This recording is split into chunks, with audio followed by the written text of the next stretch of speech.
오늘도 일상의 기적을 경험하는 귀한 은혜가 있기를 원합니다. 먼저 말씀을 봅니다. 한 절만 보겠습니다. 빌립보서 1장 29절 한 절입니다. 빌립보서 1장 29절 한 절 말씀을 보겠습니다. 다 같이 함께 세번역 성경으로 보겠습니다. 하나님께서는 여러분에게 그리스도를 위한 특권, 곧 그리스도를 믿는 것뿐만 아니라 또한 그리스도를 위하여 고난을 받는 특권도 주셨습니다. 아멘. 아멘. 일상의 기적을 정말 주목하며 살아보시기 바랍니다. 어떤 방법으로 우리 성도들을 매일 일상의 기적을 경험하며 살게 해드릴 수 있을까? 그래서 결단하는 시간, 나는 죽고 예수로 산다, 나는 정말 그렇게 고백하고 살겠다 결단하신 분들 신청을 받고 이번에 웹사이트를 만들었습니다. 그래서 여러분들이 그저 오늘 말씀만 듣고 끝나는 게 아니고 실제로 여러분의 삶 속에 아주 작은 일상의 기적들을 바라보려고 믿음으로 보시고, 그렇구나, 하나님이 내게도 하나님의 역사를 내 삶 속에 보여주시는구나. 그러면 그대로 아마 영성 일기, 예수동행 일기에 다 아마 쓰실 테니까 그 부분을 따서 그 게시판에도 함께 올려주시면, 그러면 여러분들이 아마 알게 될 겁니다. 하나님은 지금 이때에도 엄청나고 놀라우게 성도들 안에서 역사하시는구나. 여러분들이 다른 사람들은 어떻게 경험하는지를 잘 알 수 없잖아요, 그죠? 그런데 그 순종의 사람들이라는 게시판을 통해서 얼마나 많은 사람들이 지금 이 시대에 하나님의 살아계심을 경험하고 있는지를 보게 되실 겁니다. 일상의 기적이 있음을 믿고 그것을 바라보게 되면, 그러면 일상의 기적을 보는 눈이 확 열립니다. 전에는 전혀 기적과 같지 않았던 것들이 기적으로 눈이 뜨이게 됩니다. 믿음이 엄청나게 담대해지게 됩니다.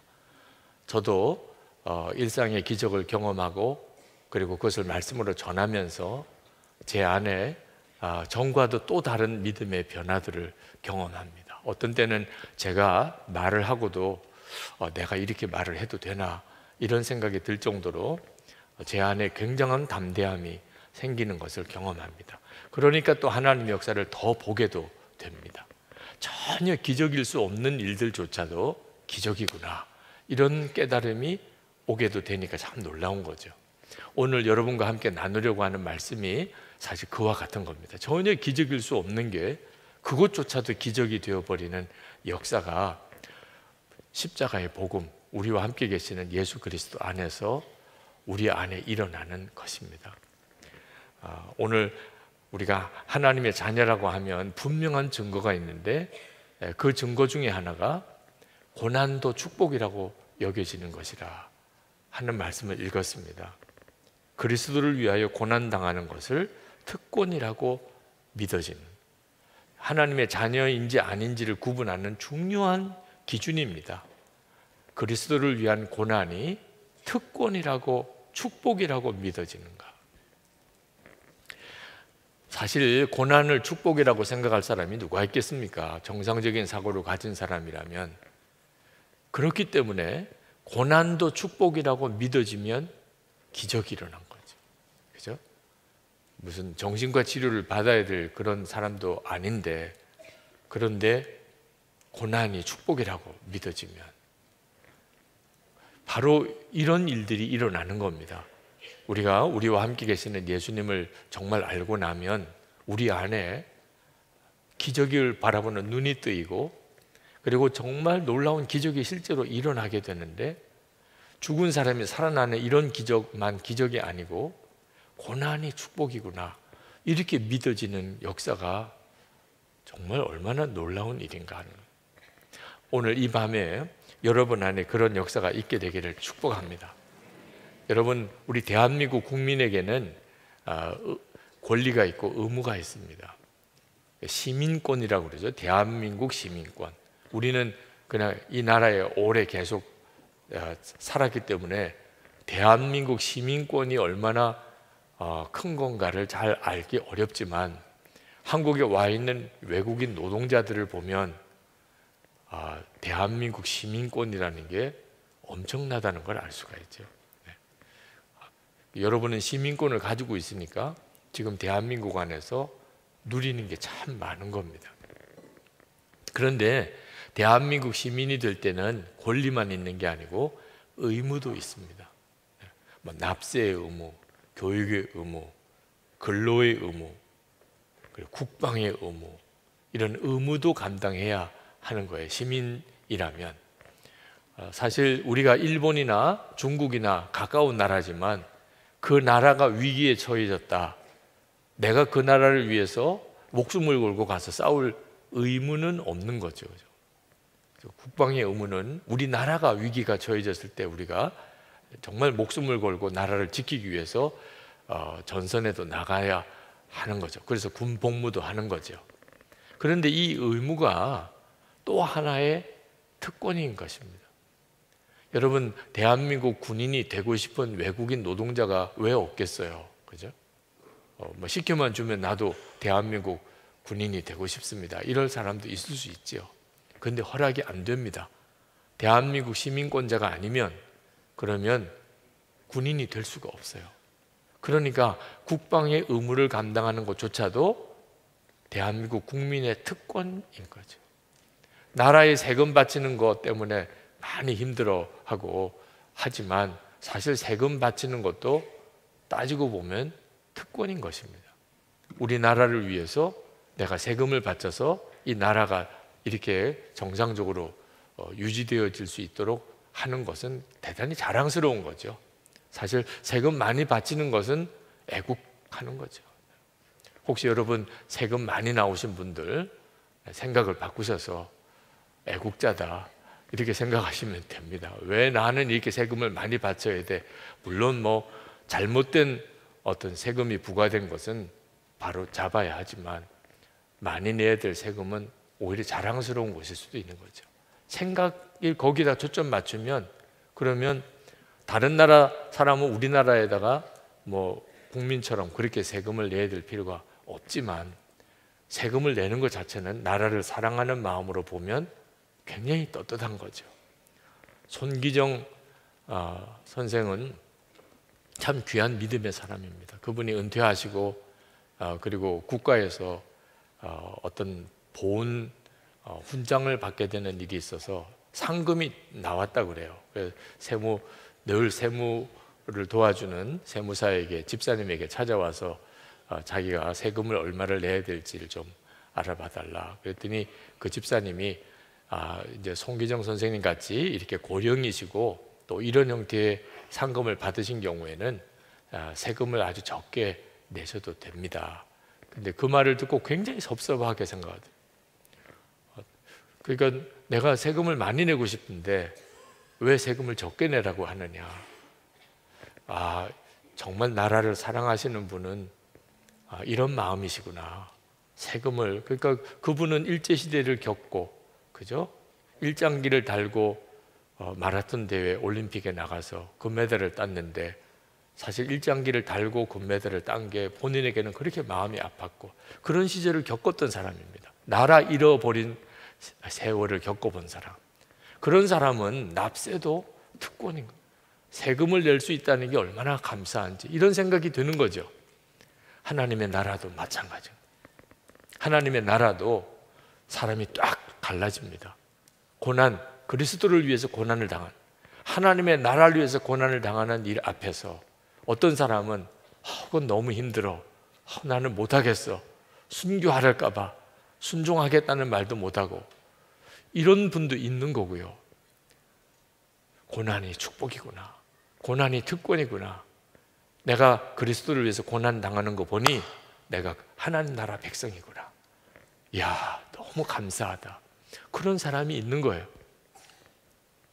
그러니 오늘 여러분에게 고난이 축복이라고 하는 것이 정말 믿어지는 역사가 일어나면 그것은 그 자체가 기적이고, 그죠? 정상적인 사람의 사고방식으로는 있을 수 없는 일이니까 기적이 일어난 거죠. 그리고 여러분 안에 하나님의 역사가 문이 확 열려지는 결정적인 계기가 됩니다. 살아계신 하나님을 믿으면서도 살아계신 하나님의 역사를 경험하지 못하는 중요한 이유가 내가 하나님의 말씀 중에 순종이 안 되는, 믿어지지도 않고 순종이 안 되는 부분이 있기 때문에, 그러니까 하나님의 말씀을 제대로 온전히 순종 안 하는 부분이 있는 사람에게는 하나님의 역사가 나타나는데 딱 장애물이 됩니다. 그 중에 우리가 특히 순종이 잘 안 되고 믿음이 제대로 되지 못한 것이 고난의 문제예요. 사실 여러분, 초대교회 당시 때는 엄청난 핍박이 있었습니다. 그때 당시도 예수 믿는 사람들이 계속 일어났어요. 근데 그들이 예수를 믿을 때 다 구원의 복음을 듣고 예수를 믿었죠. 오늘 말씀에 그리스도를 위한 특권, 그리스도를 믿는 것뿐만 아니라 그렇게 말씀하셨는데, 예수 그리스도로 인해서 구원받는 그런 놀라운 축복을 그들이 예수님을 믿음으로 인해서 받았어요. 그런데 동시에 그들은 고난도 받아야 된다는 것을 분명히 명심했어요. 그래서 그때 당시에, 초대교회 당시 때는 예수를 믿겠다고 결단할 때는 고난도 당할 거다 하는 걸 각오를 해야 돼요.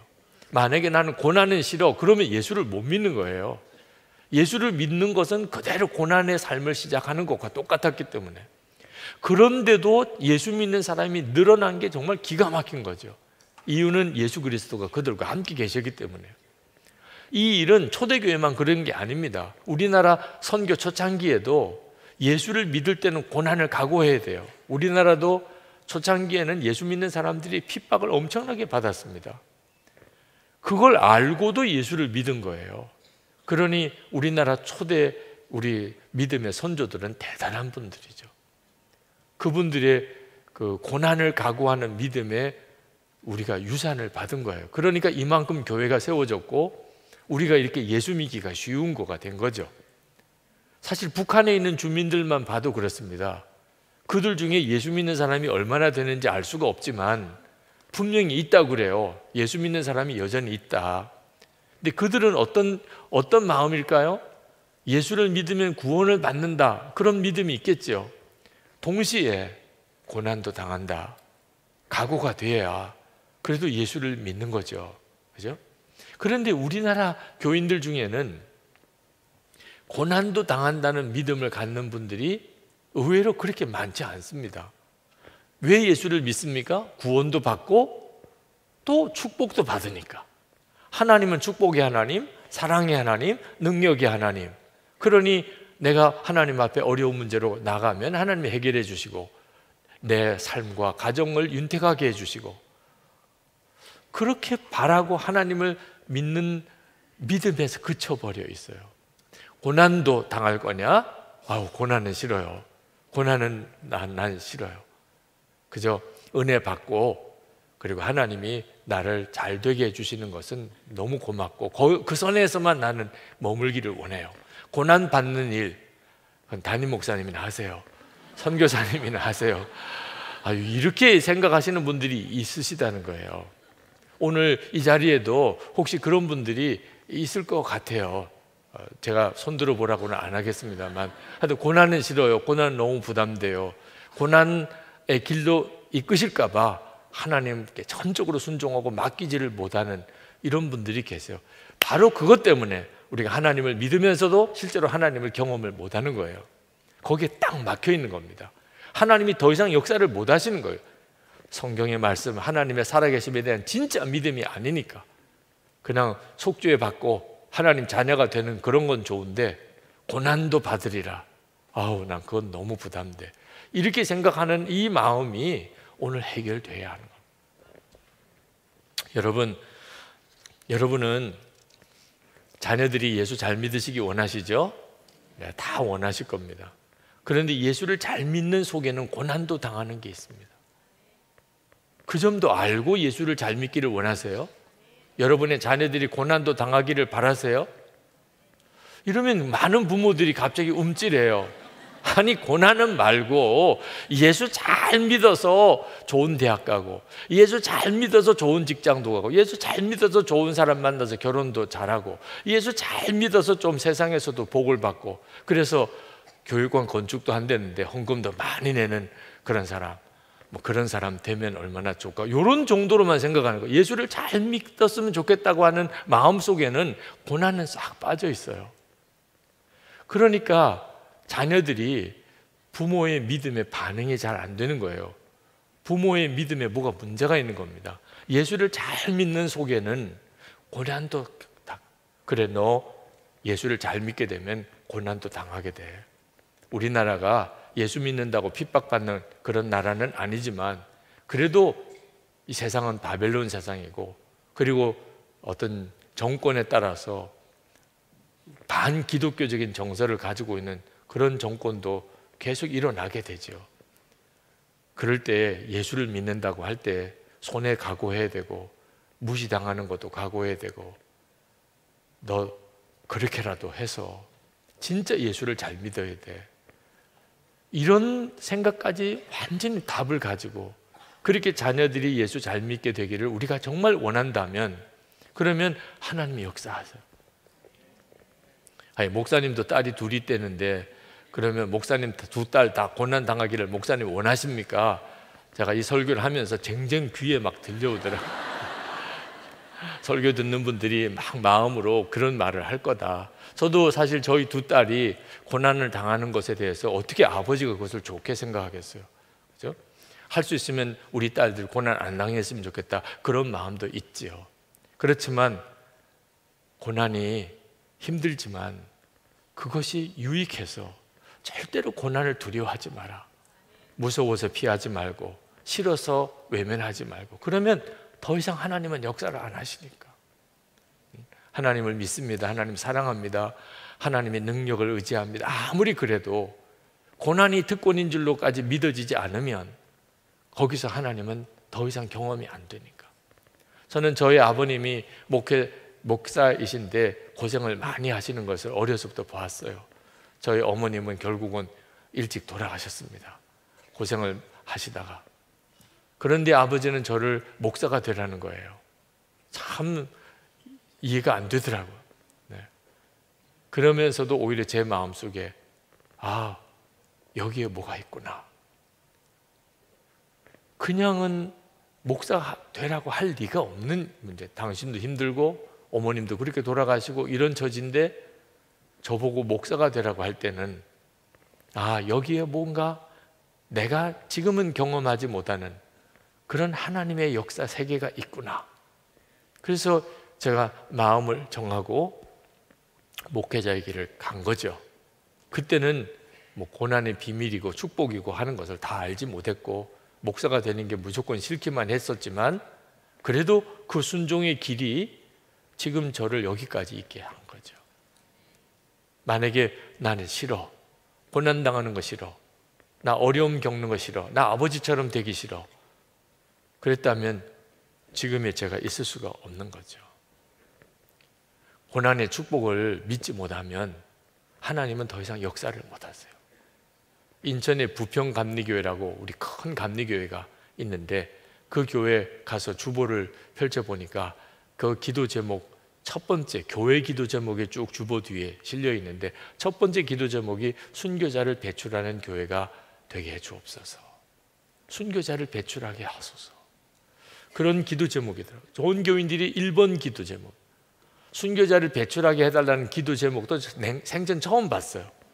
순교할까 봐 순종 안 하는 교인들은 많이 봤는데, 순교자를 배출하게 해달라, 그것도 기도 제목 중에 1번으로 올라가요. 야, 대단한 교회구나. 하나님을 믿어도 똑같이 믿는 게 아니구나. 어디는 순교할까 봐 걱정하고, 어디는 순교자가 배출되게 해달라고 기도하고. 그 교회 선교사님들은 진짜 무섭겠구나. 온 교인들이 그날 순교자를 배출하게 해달라고 기도하고 있으니 얼마나 정말 아슬아슬하게 지낼까, 이런 생각도 들더라고요. 저 자신의 믿음이 그 정도밖에 안 된 거죠. 그 제목을 보고 그렇게 느껴졌으니, 사실 그 제목을 보고 할렐루야, 여기도 나하고 똑같은 믿음이 있구나 이래야 되는데, 그때는 정말 그런 기도 제목이 어떻게 교회의 공적인 기도 제목으로 올라오나, 이런 생각도 했었어요. 괜히 그 교회가 그렇게 부흥되고 하나님이 역사하시는 교회가 된 게 아니더라고요. 고난도 축복이다. 이게 성경적인 믿음이고 정상적인 믿음이고 하나님이 역사하실 수 있는 믿음. 이런 믿음이 전혀 안 된 사람이 그런 믿음으로 바뀌는 게 기적인 거죠. 정말 그렇죠. 다음 주일에 성령 집회 때 오실 강사님 저 아닙니다. 다음 주일에는 전 일본에 가 있게 됩니다. 금요일에. 그래서 안 오실 거죠 또. 제가 미리 말씀드립니다. 또 오셔가지고 또 배신당했다 이렇게 하지 마시고, 다음 주일에는 여기 오시는 선교사님은 참 대단한 분이에요. 그분의 실명을 제가 알려드리기는 좀 곤란한 그런 보안상에 있는 나라에 계신 분인데, 한 가지 그냥 그분에 대해서 소개해드리면 김용희 선교사님의 큰아들이에요. 그분이 다음 주에 오셔서 말씀을 전해주시게 될 겁니다. 하나님이 정말 어떻게 그분의 삶 속에 역사하시고 일하셨는지를 아마 여러분들과 같이 나눌 거예요. 다음 주에는 안 오시면 좀 억울한 게 영상으로 안 나갑니다. 보안 때문에 설교 영상을 교회 게시판에 올리지 못합니다. 오신 분들만 그냥 들으시고 은혜를 받으시게 될 거예요. 안 오셔도 돼요, 그냥. 네. 정말 지혜로우신 분들은 오셔서 그분을 위해서도 기도해 주시고 은혜도 받으시게 되기를 바랍니다. 근데 그 김용혜 선교사님 큰아들이 선교사로 훈련을 받기 위해서 아주 어린 청년일 때 아프리카 오지로 아버지 김용혜 선교사님이 보냈어요. 거기서 너는 선교사 훈련을 받으라. 그런데 한 번은 아버지가 찾아오셨더래요. 자기가 그 아프리카 오지에서 거기서 지내는데 자기를 보더니 너무너무 마음이 아파하시더래요. 너무 고생한다는 것 때문에 아버지 마음이죠. 근데 며칠을 같이 지내고 이제 아버지는 한국을 가셔야 되는데 밤새도록 아버지가 한숨 못 주무시고 아침에 떠나면서 쪽지를 하나 그 상자를 찢어가지고 거기다가 쪽지를 쓴 걸 편지로 이렇게 주면서 내가 떠나고 나면 봐라 그러고는 가시더래요. 사실 그런 어려운 처지에 있을 때 부모님을 만나고 부모님이 떠나고 이런 느낌은 참 애잔하죠. 아버지가 뭐라고 나에게 말씀을 하셨나 하고 쪽지를 보았더니 거기에 그렇게 쓰여져 있더래요. 우리 세상 끝에서 죽어서 하나님 나라 한복판에서 만나자. 그걸 버리지 않고 계속 가지고 다녀서 아버님 생신 때 그 쪽지를 아버지에게 보여드렸대요. 아버지도 잊어버리셨대요. 그때 내가 뭘 너에게 말했냐 그걸 보여드렸대요. 제가 그 이야기를 듣고 굉장히 정말 마음에 울컥 눈물이 나더라고요. 우리 세상 끝에서 죽어서 하나님 나라 한복판에서 만나자. 진짜 눈이 뜨인 사람, 정말 하나님을 믿는 사람, 하나님의 나라가 있음을 정말 믿는 사람은 고난이 정말 축복이라고 느껴져요. 그래서 성도들은 다 똑같지가 않아요. 쫙 갈라지는 거예요. 여러분 정말 고난이 축복이라고 이해가 되고 믿어지고 공감이 되는가? 우리 아이들도 너희들이 고난을 당할지라도 예수를 잘 믿기를 제가 원한다. 고난이 축복이란다. 그렇게 내가 말해줄 수 있는가? 난 아직 그런 믿음은 아닌 것 같아요. 그러신 분들 걱정하지 마세요. 네. 곧 그렇게 됩니다. 네. 걱정하지 마세요. 여러분이 진짜 구원받은 자라면, 구원 안 받고 오늘 여기 어떻게 오신 분들은 전혀 그런 역사가 안 일어날 텐데, 진짜 구원받고 여러분이 천국 가실 분이라면 이제 곧 일어나요. 고난이 축복입니다. 고난이 감사합니다. 그렇게 되게 돼 있어요. 준비하세요. 네. 그런 은혜, 하나님이 그 은혜를 주실 때 거부하지 마시고 주여 주시옵소서 이렇게 받아들이세요. 네. 하나님의 역사가 참 놀랍습니다. 바뀌어요. 저도 전혀 고난이 축복이라고 믿어지지 않던 사람이고, 고난은 무조건 싫었고, 정말 아버지처럼 그렇게 정말 힘들고 어려운 목회 나는 정말 하기 싫었고 그랬던 정말 사람이었어요. 그래서 막 정말 큰 교회가 됐으면, 그런 큰 교회 담임 목사가 됐으면, 그런 꿈을 가지고 이왕 목사가 되는 거 성공하는 목사가 돼야지, 이런 꿈을 가지고 있었던 사람이었어요. 그런데 하나님이 저를 다루셨어요. 제가 오래전에 서울의 큰 교회 부흥회를 어떻게 인도를 하게 됐는데, 강사로 강사 대접을 그 교회에서는 호텔을 이렇게 잡아주시는데, 서울에서 제일 좋은 호텔 중에 하나 잡아주셨어요. 얼마나 제가 좀 그 대접받는 것이 참 어색하기도 하고, 그러면서도 야, 내가 이런 호강을 당하는구나 이런 생각을 하는데, 하나님이 그때 제 마음에 이제 순교하신 할아버님 생각을 하게 해주셨어요. 갑자기 할아버지 생각이 나는 거예요. 할아버지 상급이다, 이런 마음이 탁 오는 거예요. 저희 할아버님은 우리나라의 최초의 목사님들이 나오실 때 그때 이제 목사가 되신 분입니다.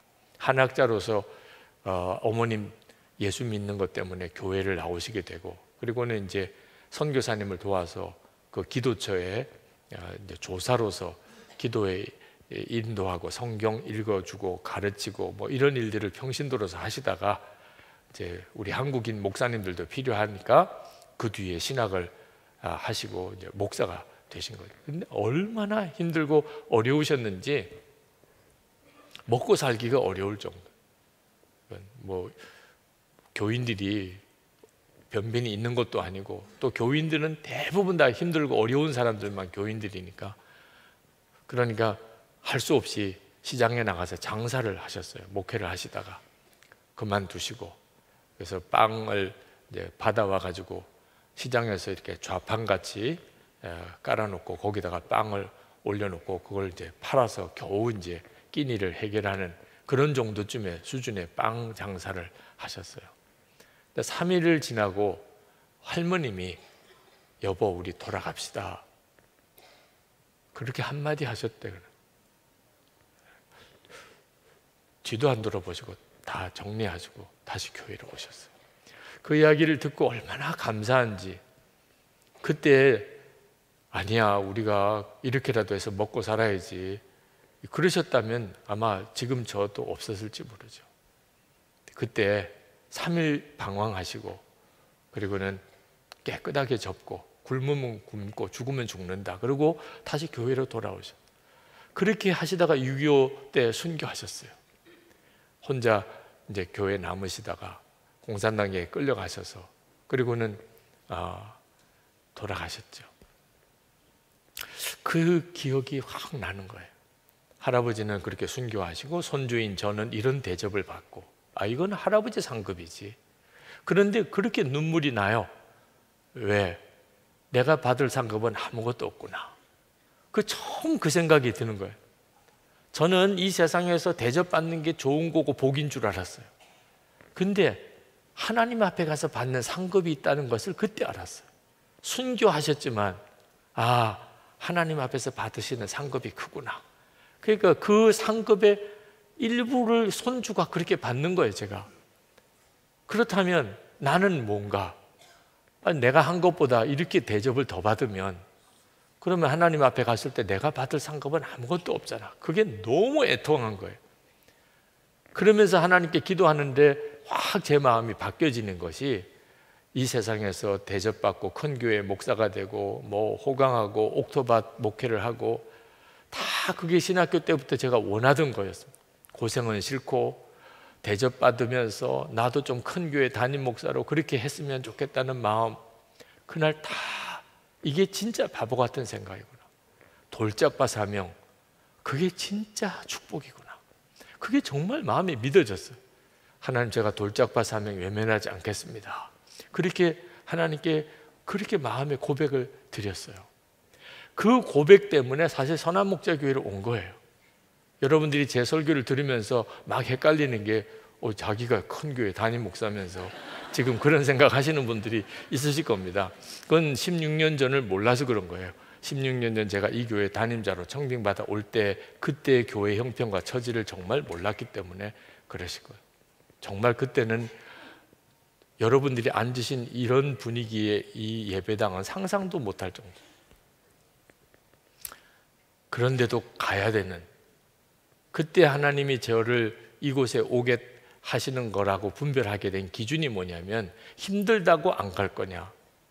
여기 교회에서 청빙을 왔는데 지난 교회에서는 참 행복하게 목회를 막 잘하고 있을 때예요. 그때 당시에 그 교회와 이 교회는 교세가 주일 출석 인원으로만 따지면 한 반 정도밖에 안 돼요. 그런데다가 빚은 또 얼마나 많은지 저는 상상도 안 되는 빚을 지고 또 예배당 공사까지 다 마무리도 안 된 상태예요. 와야 되나? 그런데 돌짝파 사명을 외면하지 않겠다고 했으니, 그렇게 하나님께 드렸던 기도, 더 좋은 데서 오라 그러면 안 가겠지만 어려운 데서 오라 그러니, 그래서 그 전에 있는 교회에다가 그렇게 말씀을 드렸어요. 어려운 형편이니까 가야 될 수밖에 없겠습니다. 그랬더니 그 교회에서 교인들이 최종적으로 허락해 주는 조건이 우리 교회가 어려우면 오시는 걸로 하세요. 그래서 그렇게 하기로 하고, 근데 그 교회는 안 어려워졌어요. 그래서 더 이상 제가 갈 이유가 없어진 거죠. 저로서도 지금 선한목자교회에 이 교회 이만큼의 부흥과 교회 규모는 참 저로서 잘 설명이 안 되는 일이에요. 단 하나, 예수 동행 운동을 펼치라고 하나님이 이렇게 교회를 주셨구나, 그 정도 하나는 분명한 것 같아요. 예수 동행 운동을 펼치라.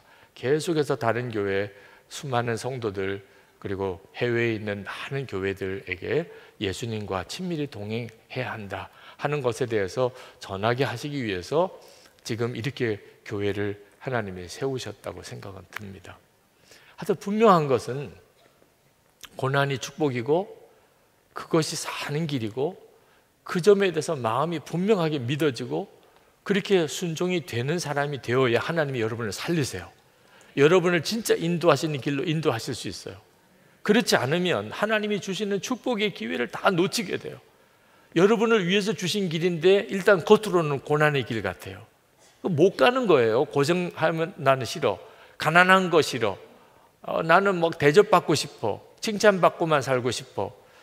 그러면 방황하게 됩니다. 하나님도 어떻게 못 하시는 거죠. 여러분, 고난이 특권인 것을 고백하지 못하면 아직도 복음을 온전히 아는 사람이 아니에요. 예수 믿으면 고난이 없어지냐? 천만에요. 없던 고난도 생겨요, 예수 믿으면. 근데 한 가지, 어떤 고난도 이길 힘을 주시는 거예요. 이사야 40장 29절부터 보면 피곤한 자에게는 능력을 주시며 무능한 자에게는 힘을 더하시나니 소년이라도 피곤하며 곤비하며 장정이라도 넘어지며 자빠지되 오직 여호와를 앙망하는 자는 새 힘을 얻으리니 독수리의 날개침에 올라간 같을 것이요 다른 박질을 하여도 곤비치 아니하겠고 걸어가도 피곤치 아니하리로다. 그러니 여러분, 고난이 생기면 왜 이런 고난을 내게 주십니까? 라고 하면 안 돼요. 그냥 무조건 믿음으로 감사해야 돼요.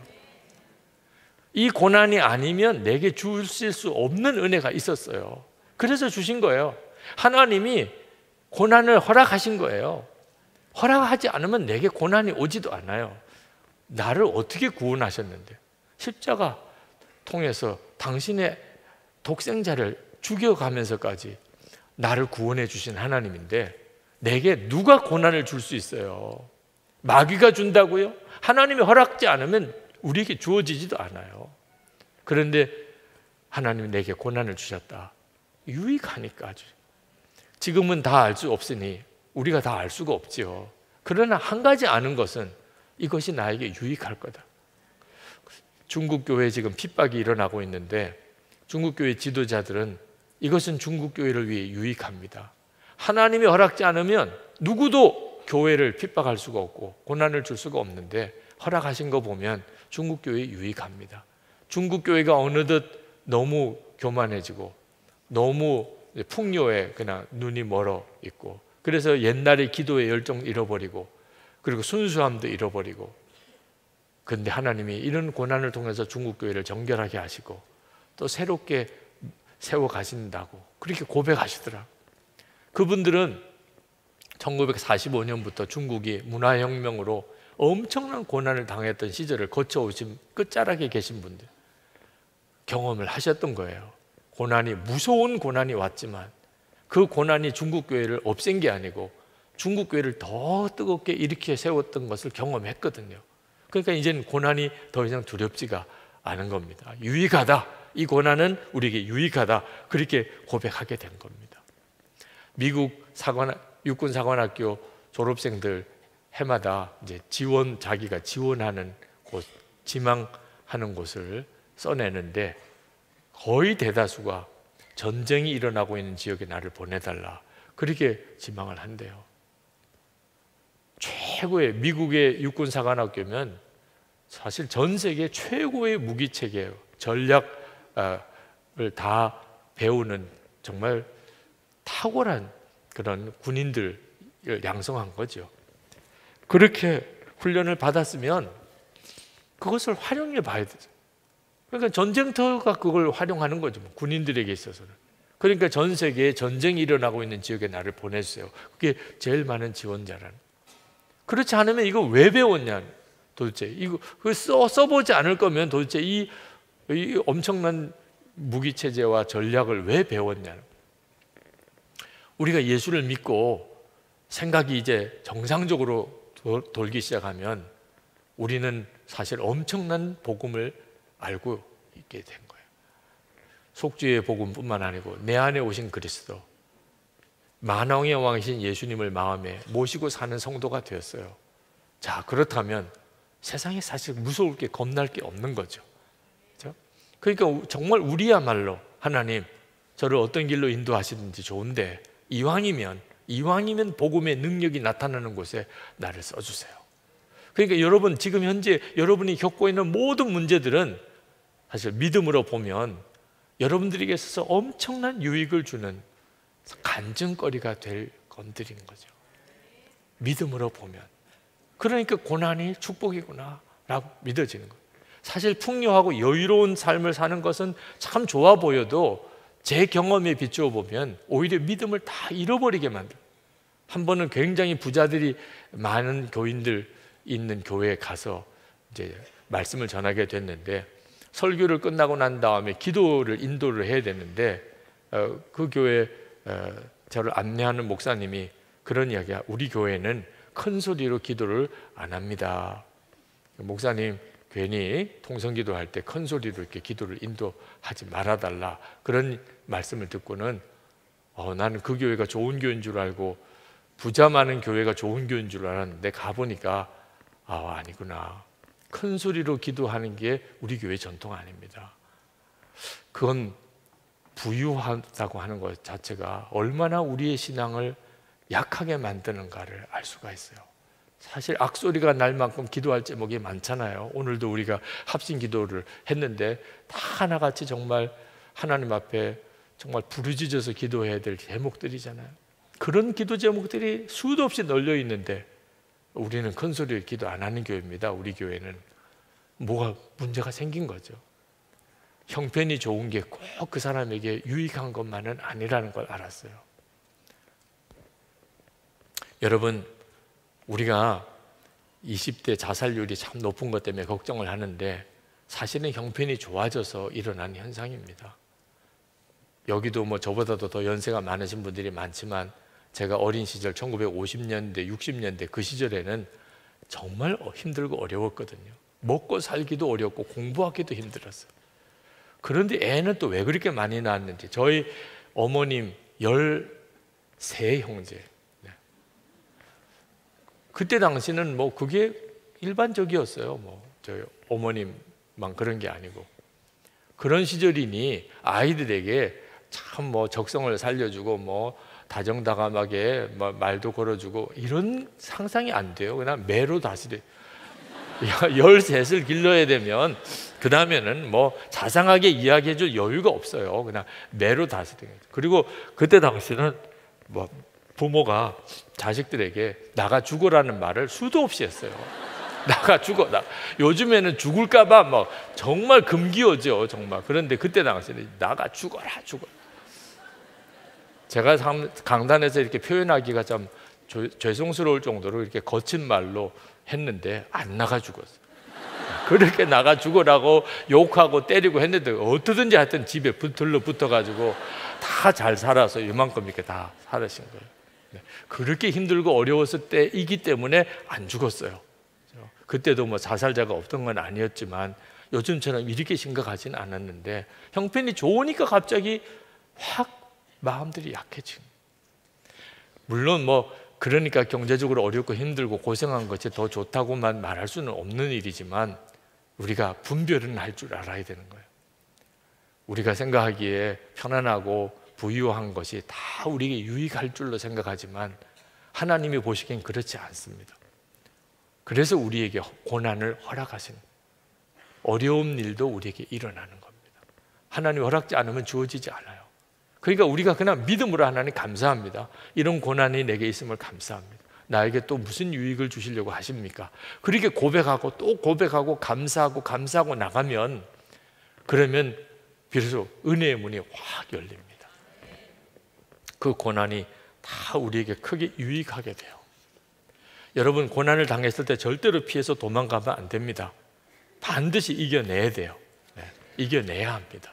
제가 군 훈련을 미련하게 6년 동안이나 3년 훈련받고 3년 복무하고, 딴 사람은 3년만 하면 끝나는 걸 저는 6년을 해서 군을 마쳤어요. 두 번째 해 훈련소에 들어갔을 때 정말 너무너무 기가 막히더라고요. 나는 왜 이렇게 정말 운도 없고 하나님 나를 왜 이렇게 내버려 두시나. 두 번씩이나 군 훈련소에 들어가서 훈련받는 게 너무 속상하더라고요. 근데 그 고생을 또 하고 제대로 인간이라도 됐으면 좋겠는데 또 퇴교 조치가 되는 거예요. 몸이 안 좋으니까 훈련을 다 못 따라 하니까, 그런 줄 뻔히 알면 빨리 조기 퇴교를 시키든지, 데리고 있으면서 고생은 다 시켜놓고 그리고는 마지막에 수료 점수가 안 된다고 퇴교하는 거예요. 그래서 일주일 전에 퇴교됐어요. 수료 일주일 전에. 그때 그 심사하는 육군 대령이신 분이 그런 이야기를 하더라고요. 목사님은 그냥 전역 하셔도 됩니다. 신체 검사 받으면 그냥 병역 면제가 될 겁니다. 근데 그때 이상한 마음이 들어요. 아닙니다. 저는 다시 와서 인관 할 겁니다. 이상하게 오기 같은 생각이 들어요. 이렇게까지 하신 이유가 있지 않겠냐.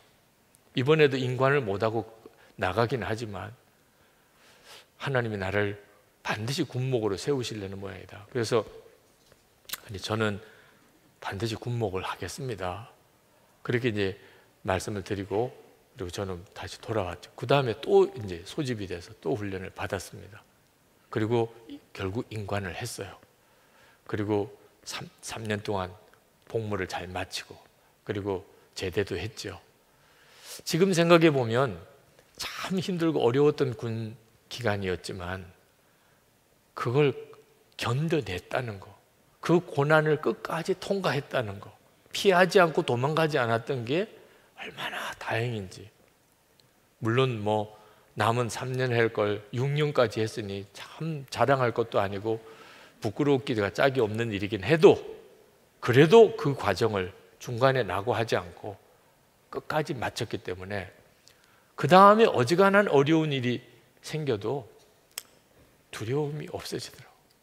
한번 호되게 한번 훈련을 받고 나니까 그 다음에는 뭐 어지간한 일은 끝까지 견뎌낼 수 있겠더라고요. 그게 얼마나 큰 유익인지요. 그러니 여러분, 절대로 피하면 안 돼요. 피하면 없어지는 게 아닙니다. 고난을 피하고, 힘들어서 피하고, 어려워서 피하고, 그러면 끝까지 따라가요. 그 연단은. 네, 하나님, 제가 감사함으로 이기겠습니다. 감사함에 받겠어.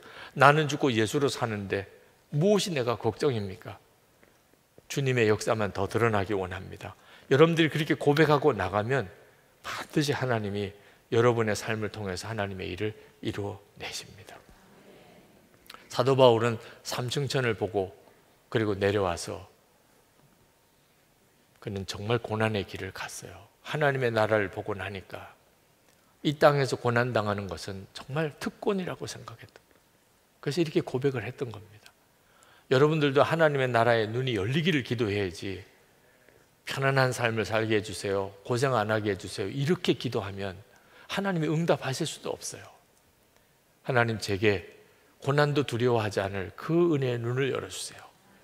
하나님의 나라의 눈을 사도 바울에게 열어주신 것처럼 내게도 열어주시고, 주 예수님과 동행하는 그 은혜의 삶을 매일 살아가게 해주세요.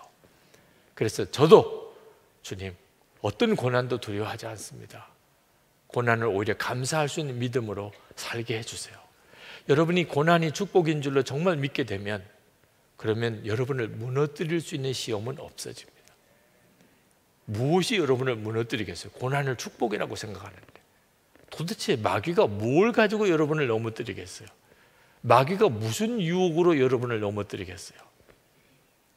그걸 피하니까 온갖 시험이 오는 거예요. 한때는 엄청난 역사를 일으키던 부흥 목사님 계셨어요. 근데 어느 날 타락하신 것 같아요. 능력도 사라진 것 같고, 그리고 뭐 재물만 찾으시고 그러시는 것 같아서, 목사님 언제부터 그렇게 마음이 변하셨나요? 근데 참 기가 막힌 이야기를 하시더라고요. 그렇게 기도 많이 할 때 하나님의 역사가 집회를 하면 나타나고, 기적이 막 나타나고, 회개가 일어나고 그랬었는데 반대도 막 일어나더라고요. 교인들 중에서 목사님이 부흥회만 나가신다고 그러고 자꾸 반대하고 이상하게 막 가시같이 하는 사람도 있고, 어느 날 내가 왜 이렇게 고생해야 되나, 주의 사명 때문에 나가서 그렇게 사역을 하는데 그걸 그렇게 반대하는 사람이 있으니, 그래서 그러면 나 기도 안 하겠다 그랬더니 정말 그런 어떤 능력과 은혜 다 사라지고, 그리고 그때부터 이상하게 자꾸 재물에 대한 욕심이 생기고, 그렇게 마음이 자꾸 그냥 무너져 가더라는 거죠.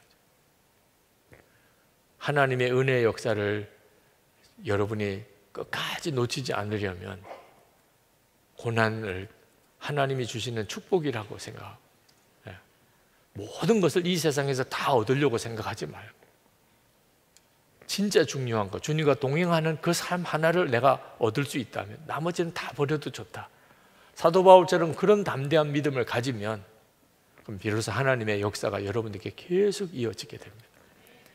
오늘 이 시간 여러분 기도할 때 하나님 제 눈을 열어주시고 주님 바라보게 해주셔서 고난이 축복이구나, 고난을 오히려 감사하는 그 믿음 되게 해주옵소서.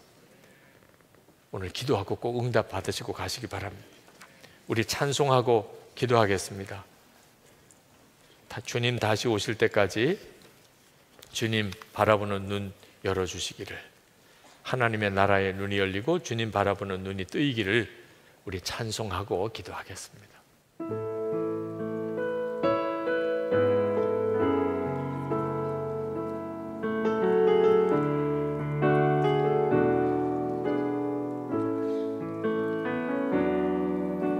주님 다시 오실 때까지 나는 이 길을 가리라. 좁은 문 좁은 길 나의 십자가 지고 나의 가는 이 길 끝에서 나는 주님을 보리라. 영광의 내 주님 나를 맞아주시니, 주님 다시 오실 때까지 나는 일어나 달려가리라. 주의 영광 온 땅 덮을게. 나는 일어나 노래하리. 내 사모하는 주님 온 세상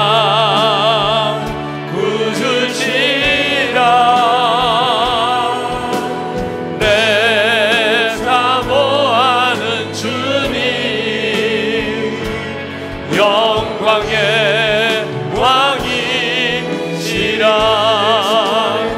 주님 내 사모하는 주님 온 세상 구주시라. 내 사모하는 주님 영광의 왕이시라. 이 시간에 우리 하나님께 기도할 것은 그동안에 내 입술로 힘들다, 괴롭다, 못 살겠다, 하나님 내가 그렇게 입술로 하나님 앞에 지은 죄를 다 용서해 주옵소서. 제단 숯불로 내 입술을 지져주시고 내 마음에 하나님 역사하셔서 절대로 하나님 힘들고 어려운 일 앞에서 탄식하고 원망하고 불신앙적인 말하지 않게 하시고 오히려 감사합니다, 찬양합니다, 하나님 역사를 믿습니다, 하나님께서 나에게 유익을 주시려고 하신 줄 믿습니다, 믿음의 고백, 감사와 찬양을 하게 하여 주시옵소서. 우리 주여 부르짖고 기도하겠습니다. 주여!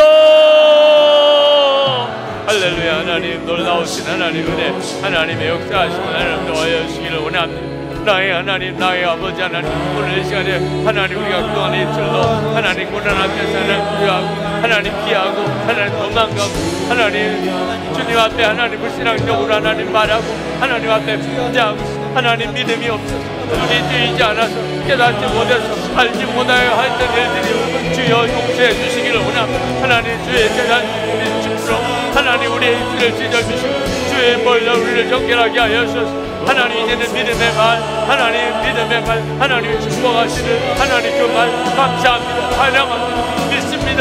하나님 고백하며 또 고백하며 나가게 하여 주시기를 원합니다. 우리의 마음과 생각이 바꿔지게 하시고 하나님이여 우리가 하나님 온전한 온전한 순종으로 그렇게 살게 하시기를 원합니다. 축복의 장애물 하나님께서 다 거둬주시기 원합니다. 하나님 은혜의 장벽 다 무너지게 되기를 원합니다. 놀라우신 하나님의 역사, 하나님 놀라운 은혜가 하나님 우리 가운데 일어나게 되기를 원합니다. 나의 주 나의 하나님, 나의 주 나의 하나님, 이가 은혜를 하여 주신 하나님, 역사하신 하나님, 기원하신 하나님, 오늘도 하나님 사랑하는 성도를 세우소서, 일으키소서, 하나님 건지소서, 하나님 역사를 온전히 허락하여 주소서. 주님 감사합니다. 오 주님 감사합니다. 이 시간에 기적을 경험하는 시간이 되기를 원합니다. 고난아 와라, 고난아 와라. 두려워하지 않는다. 하나님은 살아계시고 허락지 않는 고난은 주어지지도 않는다. 나는 고난을 두려워하지 않고 오히려 축복이라고 믿을 것이다. 여러분 안에 진심으로 믿음이 바꿔지는 역사가 일어나기를 기도하겠습니다. 겨우 참는 것도 아니고 두려워하는 것도 아니고 피해 도망가지도 않고 이제는 하나님을 정말 전적으로 의지하고 하나님 고난 앞에서도 내가 꺾어지지 아니하고 고난이 축복이라고 고백하는 믿음, 주여 그 기적의 역사가 일어나게 주시옵소서. 우리 주여 부르짖고 기도하겠습니다. 주여! 할렐루야. 하나님 주시기를 원합니다. 은혜와 사랑이 많으신 하나님의 역사하시고 하나님의 놀라우신 하나님 은혜를 우리 가운데 하나님 도와주시고 하나님의 사로잡으시고 하나님 역사하시고 하나님 충만하시고 아버지 하나님의 놀라우시는 하나님의 놀라우신 역사를 우리 가운데 이루어 주시기를 원합니다. 믿고 하나님 간과 하나님 믿고 하나님 사모함 갈망하고 하나님 사모함 하나님의 능력의 손 하나님 은혜의 손 주의 권능의 손 하나님을 온전히 사로잡아 주시기를 원합니다. 오늘도 하나님 주 앞에 나온 성도들 하나님의 역사하심을 온전히 허락하여 주소서. 주님의 일하심을 온전히 보게 하소서. 하나님의 계획하심을 온전히 체험하게 하여 주소서. 나의 주님 나의 하나님 나의 주님 나의 하나님 이 시간에 임하소서. 하나님 주님 이 시간에 임하소서. 하나님 이 시간에 임하 기도할 때 주의 성령이 온전히 임하소서. 주님 온전히 우리 눈을 열어주소서. 우리를 온전히 사로잡아소서. 하나님의 역사하심을 오늘 이 밤에 분명히 보게 하소서. 주님이 이끄시는 길이라 주님이 인도하시는 길은 어디든지 따라갈 수 있는 하나님이여 하나님의 진정으로 믿고 하나님의 주님을 진정으로 의지하며 나아가게 하여 주시기를 원합니다. 나의 주여 나의 하나님이여 인도하시고 하나님 역사하여서 오직 충만하시고 주여 사로잡으소서. 갈망합니다. 하나님 사모합니다. 주여 도와주시기를 원합니다. 놀라우신 주의 이름 놀라운 하나님 역사를 주여 도와하시고 또 도와하시기를 원합니다. 아오 나의 하나님 믿습니다. 할렐루야. 하나님 믿습니다. 아무런 놀라우신 하나님 믿습니다. 아무런 놀라운 주의 역사를 믿습니다. 크신 은혜를 더하시기를 원합니다. 오 하나님, 나의 하나님 부어주셔서 주님 감사합니다. 치유를 받으시고 안수기도 받으실 분들은 아랫단에 내려오셔서 안수 받으시기 바랍니다. 기도 제목을 쓰셔서 내려오시면 되겠습니다. 여러분, 오늘 정말 주의 성령의 충만함을 받아 사도 바울처럼 삼승천을 바라보는 눈이 뜨이고 주 예수님을 보는 눈이 온전히 열려져서 하나님의 나라 소망의 눈이 활짝 열려지기를 원합니다. 생각이 완전히 바꿔지는 역사가 일어나기를 원합니다. 하나님이 역사할 수 있는 생각, 하나님이 복을 줄 수 있는 믿음으로 나아갈 수 있게 되기를 원합니다. 지금 현재 마음이 혼란스러운 분, 정말 믿어지지 않아서 답답하신 분, 오늘 역사하시는 주님을 정말 믿으시기 바랍니다. 강단에 올라오셔서 기도하실 분들은 그런 분들이 올라오시기 바랍니다. 여러분의 마음과 생각이 완전히 바꿔지기 원합니다. 정상적으로 믿어지게 되기를 원합니다. 하나님의 역사가 온전히 믿어지게 되기 원합니다. 영안이 온전히 열려지게 되기 원합니다. 하나님, 그 역사가 내 마음의 심령에서 먼저 기적같이 일어나게 되기를 원합니다. 우리 주여 3번 부르짖고 기도하겠습니다. 주여, 주여, 주여. 할렐루야. 놀라우신 하나님의 역사하시고 이나의 하나님 감시하고 찬양. 하나님의 능하신 손에 주의 공명의 손에 하나님 사로잡아 하나님 사랑